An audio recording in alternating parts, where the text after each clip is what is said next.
হাদিস শরীফের ভিতরে আছে চার শ্রেণীর লোকের সুপারিশ আল্লাহ কবুল করবেন কিয়ামতের ময়দানে। এক নম্বর হলো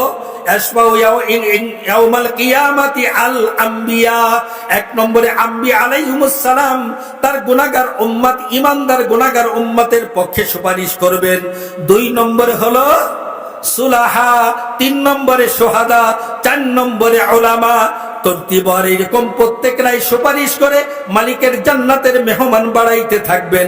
বলেন হক্কানি রব্বানি আলেম ওলামা আমাদের মেহনত পরিশ্রমে যদি তৈরি হয়ে যায় এলাকার ভিতরে, ওই কিয়ামতের কঠিন অবস্থার ভিতরে বিলাদ কানেক্টার রক্সের সম্পর্কের কোন আত্মীয় ভুলে যেতে পারে, কিন্তু ওই হক্কানি রব্বানি আলেম ওলামা এই গুনাহগার উম্মতকে ভুলবে না। ওয়ানাস্তাগফিরুহু ওয়া নু'মিনু বিহি ونؤمن به ونتوكل عليه ونعوذ بالله من شرور أنفسنا ومن سيئات أعمالنا من يهده الله فلا مضل له ومن يضلله فلا هادي له ونشهد أن لا إله إلا الله وحده لا شريك له ونشهد أن محمدا عبده ورسوله أما بعد فأعوذ بالله من الشيطان الرجيم بسم الله الرحمن الرحيم إن الله وملائكته يصلون على النبي يا أيها الذين آمنوا صلوا عليه وسلموا تسليما اللهم صل على سيدنا ونبينا وشفيعنا وحبيبنا ومولانا محمد صلى الله عليه وعلى آله وأصحابه وبارك وسلم সবাই محبت درود شريف পড়ি اللهم صل على سيدنا ونبينا وشفيعنا وحبيبنا ومولانا محمد صلى الله عليه وعلى آله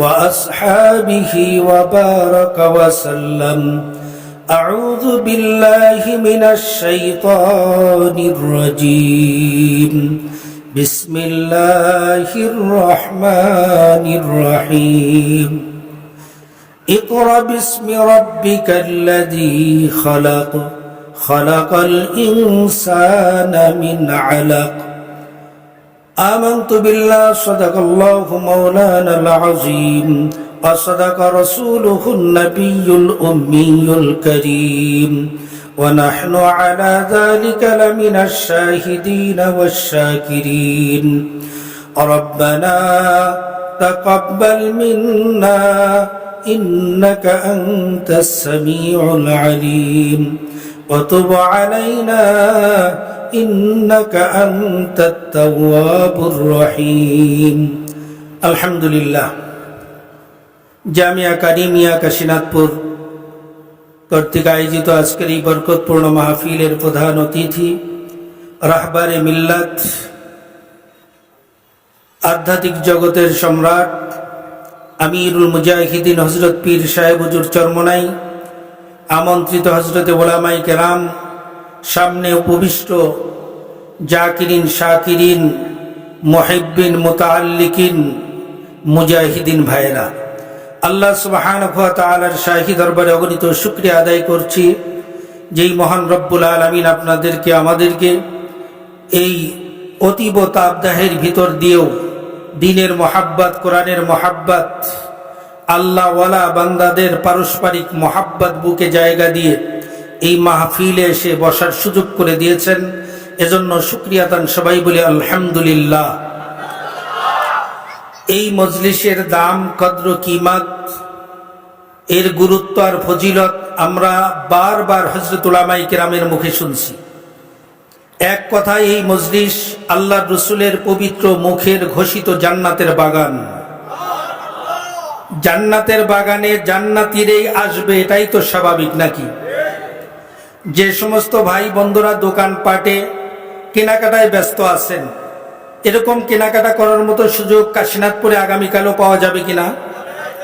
সকাল সন্ধ্যা কাশীনাথপুরে হাট বসে। আজকের এই সুবর্ণ সময়ের ভিতরে এই জান্নাতের বাগান থেকে নিজের সময়কে অন্যত্রে ব্যয় করা, এটা কি বোকার পরিচয় হবে না? কথা একটু জোরে সোরে বলতে হবে। দুনিয়াতে যারা জ্ঞানী গুণী বুদ্ধিমান আমরা বলে থাকি, যারা নিজেদের কৌশলে বুদ্ধি তীক্ষ্ণতা গম্ভীর্যতার মাধ্যমে যে যত সমাজের ভিতরে অর্থের মালিক হয় তাদেরকে আমরা বুদ্ধিমান আর চালাক বলে থাকি। কথা ঠিক না?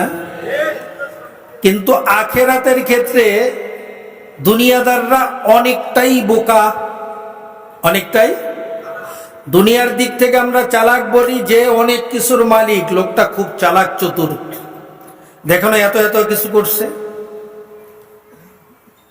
কিন্তু আখেরাতের পুঁজি যে মোটেও নাই তা খবরও নাই। আখেরাতের পুঁজি কি বলেন? এই দুনিয়াতে চলার পথে যত কাজ আমরা করে থাকি, যেই কাজগুলি কোরআন সুন্নাহর আলোকে বৈধ, সেগুলি কোরআন সুন্নাহর নিয়ম অনুযায়ী করলেই সেগুলি আখেরাতের কাজ। কোরআন সুন্নাহর কাজও যদি নিয়ম ছাড়া অনিয়মে হয়, সেটা আখেরাতের কাজ থাকে না। নামাজ পড়ার নিয়ম আছে কি নাই? নামাজ কি রসুল প্রদর্শিত পন্থায় পড়লে ইবাদত হবে না আমার মন মতো পড়লে হবে? রসুল যেভাবে পড়তে বলছেন, আদায় করতে বলছেন, ওই মানে ওই আঙ্গিকে যদি আমাদের নামাজটা হয় তাহলে সেটা হবে ইবাদত, আর সেইটা হবে আখেরাতের কাজ। এইরকম রোজা বলেন, হজ বলেন, যাকাত বলেন, নিজের পারিবারিক জীবনে নিজের পরিবারের সদস্যদের সাথে সৎ আচরণ, সমাজের লোকজনের সাথে সৎ আচরণ, নিজের বড়দের সাথে শ্রদ্ধা নিবেদন, ছোটদের সাথে স্নেহ নিবেদন, সবগুলি ইবাদত হবে যখন নিয়মতান্ত্রিক হবে। আর নিয়ম ছাড়া হয়ে গেলে, নামাজও নিয়ম ছাড়া হলে ওটা ইবাদত হবে না, রোজাও নিয়ম ছাড়া হলে সেটাও ইবাদত বলে গণ্য হবে না। হজ বড় বরকতপূর্ণ কাজ। আল্লাহর হাবিব বলেন, আল্লাহর যেই বান্দা বান্দি হজ করলো, মালিকের দরবারে হজ যদি মকবুল হয়ে যায়, ওই বান্দা বান্দিকে আল্লাহর পক্ষ থেকে পুরস্কার হিসেবে দেওয়া হবে জান্নাত। হজটাও যদি এত গুরুত্বপূর্ণ, সেটাও যদি নিয়মতান্ত্রিক না হয়, ওই হজের প্রতিদান কিন্তু জান্নাত পাওয়া যাবে না, শুধু দুনিয়ায় মানুষের মুখে হাজী সাহেব ডাক শোনা যাবে। কি কথা ঠিক না? দুনিয়াতে আলেম ওলামা হতে পারলে মানুষ দূরের থেকে কত সুন্দর ডাক দেয়, হুজুর কেমন আছেন, আসসালামু আলাইকুম। শুনতেও ভালো লাগে, উত্তর দিতেও ভালো লাগে। এটাও যদি জাগতিক স্বার্থে হয়, এটাও ইবাদতের ভিতরে গণ্য হবে না। এই জন্য বন্ধুরা আমার, বাবাজিরা আমার, আজকের মাহফিল থেকে আমরা মৌলিক একটা বিষয় শিখে নেব, যে আমার চলার পথে কাজটা ছোট হোক, বড় হোক, মাঝারি হোক, ওই কাজটাকে যদি আমি আখেরাতের কাজ বলে, সবার নেকির কাজ বলে যদি মালিকের দরবারে মূল্যায়িত করতে চাই, তাহলে ওই কাজটা কোরআন এবং সুন্নাহর আলোকে হওয়া লাগবে। আমি আপনি টুপি পরি, টুপিটা যদি সুন্নতের আলোকে হয় সুন্নত হবে, আর যদি অন্যদের অনুসরণে হয়, মাথায় একটা বারান্দাওয়ালা টুপি পরা হয় না, ওটাকে আমরা টুপিও বলি না, সবাই ক্যাপ বলে। কথা ঠিক না? কিন্তু ক্যাপ মানে টুপি, কোনোদিন ওইটাকে কেউ টুপি বলছে? কেন? যারা এইটাকে ক্যাপ বলে পড়ে, এরা কোন জাতি গোষ্ঠী জানেন? কথা কয় না, অন্য জাতি গোষ্ঠীরা পড়ে। আল্লাহর রসুল থেকে নিয়ে এ পর্যন্ত কোন আলেম ওলামা, কোন পীর মাশায়েখ টুপি বলতে কিস্তি টুপি পড়ছে, সুতোর টুপি পড়ছে, পাঁচকলি টুপি পড়ছে, তারপরে কি বলে ওই মোটা কাপড়ের উঁচু টুপি পড়ছে, কিন্তু ওই বারান্দাওয়ালা ক্যাপ নামক টুপি কেউ পড়ে নেই। আল্লাহওয়ালারা, দিনদাররা পড়ে নাই, খেলোয়াড়রা পড়তে পারে। কি কথা ঠিক না? খেলোয়াড়রা আমাদের আদর্শের মাপকাঠি না। লাকাদ কানা লাকুম ফি রাসূলিল্লাহি উসওয়াতুন হাসানা লিমান কানা ইয়ারজুল্লাহা ওয়াল ইয়াউমাল আখির ওয়া যাকারাল্লাহা কাসীরা। আমার আপনার জীবনে মানুষের সৃষ্টিগত মানসিকতা, সব মানুষই, নারী হোক পুরুষ হোক, কেউ কারো না কারো অনুসরণ করেই করে, কথা ঠিক কিনা? যারা চিত্র জগতের আশেক, নায়ক কেমন পোশাক পরে ওইটা তার পরনে ভালো লাগে, কি কথা ঠিক? যারা চিত্র জগতের তারকাদের আশেক, তারা চিত্র জগতের তারকাদের অনুসরণ করে বেশভূষা ধারণ করাকে পছন্দ করে।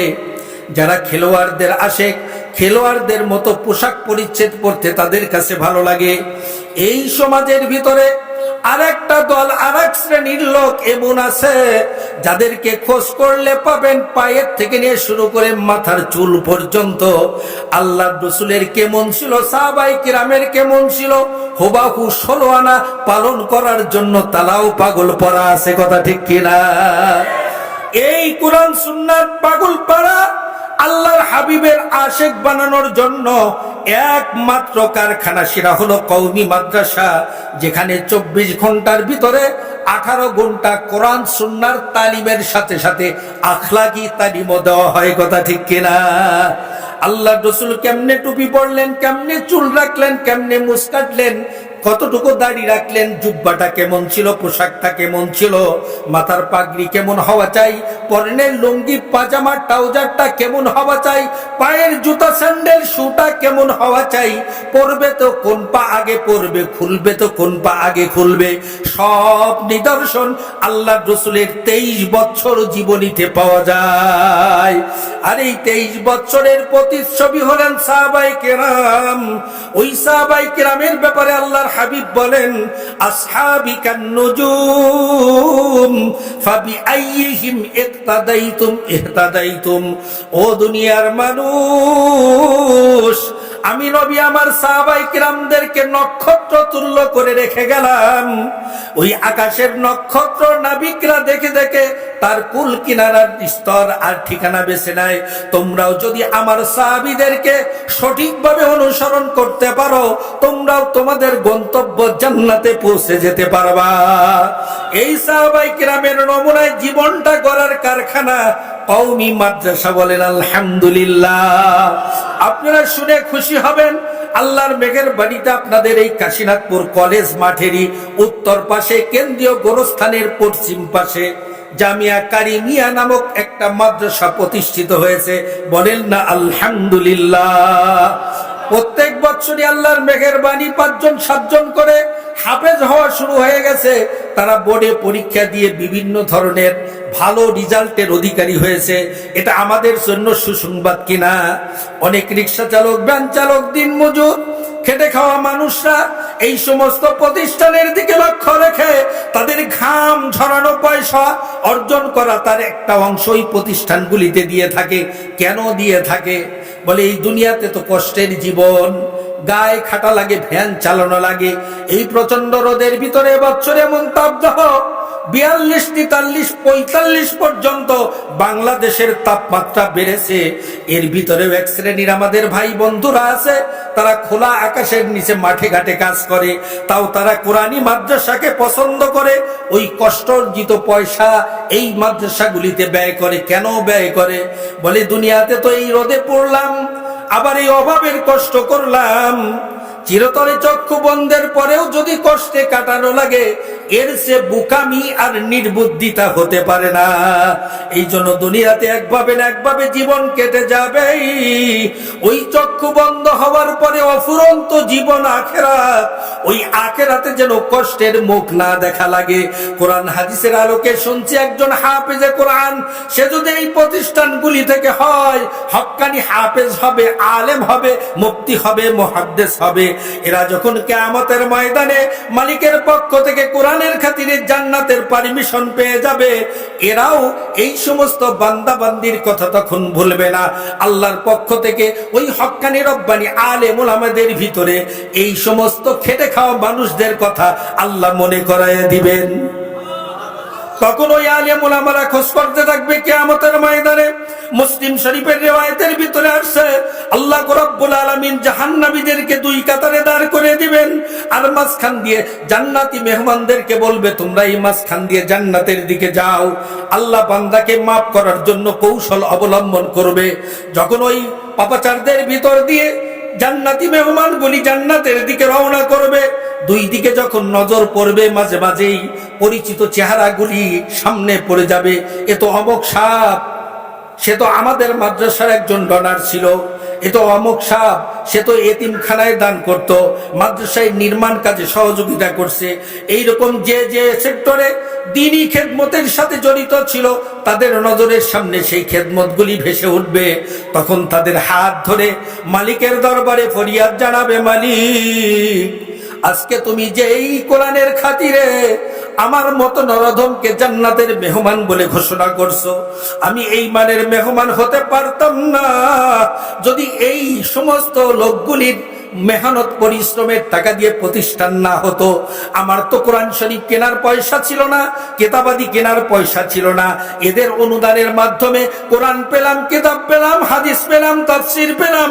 সেগুলি পড়ে পড়ে আজকে আপনার দয়ার মায়ায় জান্নাতের মেহমান হলাম। ও মালিক, তুমি তো বড় দয়ার মালিক, আমাদের প্রতি দয়া করে যেই ফয়সালা করছো আমরা তোমার কাছে সুপারিশ জানাই। এই বান্দা বান্দির ব্যাপারে তুমি আমাদের পক্ষের সুপারিশকে কবুল করে নাও। হাদিস প্রমাণ করে আল্লাহ রাব্বুল আলামিন হক্কানি রব্বানি আলেম ওলামাদের সুপারিশ কবুল করবেন। হাদিস শরীফের ভিতরে আছে 4 শ্রেণীর লোকের সুপারিশ আল্লাহ কবুল করবেন কিয়ামতের ময়দানে। 1 নম্বর হলো আশফাউ ইয়াউমাল কিয়ামাতি আল আম্বিয়া।